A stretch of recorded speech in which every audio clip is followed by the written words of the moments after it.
Hello guys, welcome back. In this video, I'll show you how to create custom admin panel in WordPress.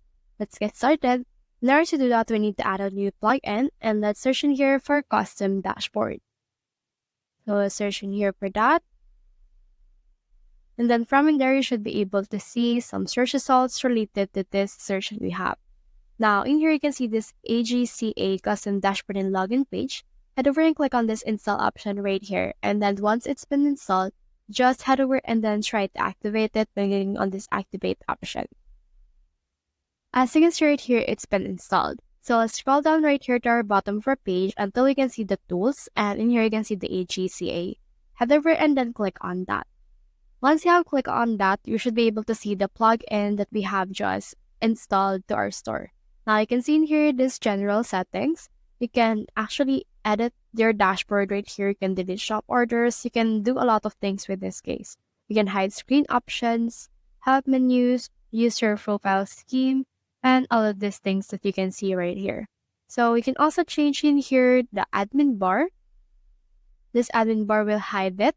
You can also do not apply admin bar customizations as well as the left side right here, and also the bar logo and all of these things that you can see. You can also change the footer, your dashboard itself right here. You can add dashboard heading text, quick drop widget, and all of these things. So you can also change the login page as well as the admin menu, and also in here you can hide some things. Like for example, let's try to hide this site kit. So in here, we have our site kit right here. So if we try to click on this right here, we should be able to hide it once you have saved the changes. So let's try to save the changes right here. And then from in there, once it's downloading, it should reload our website or our dashboard, and it will remove the site kit from in there. You can also try to hide some other things, like for example, the comments right here, and then just try to save your changes. Now we can also head over right here to the colorizer, and we can change the background color, or you can also click on this right here in order to change the color right here that you can use. So for example, you want something blue, you can change it into something blue right here. You can also change the admin bar color right here.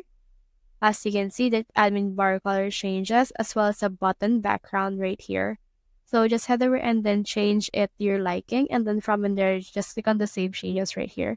You can also click on this advanced tab right here in order to put in here a custom CSS script or custom JavaScript. So that's the whole process. If you have found this video helpful, if you leave a like or subscribe, it can help us reach more people. See you soon.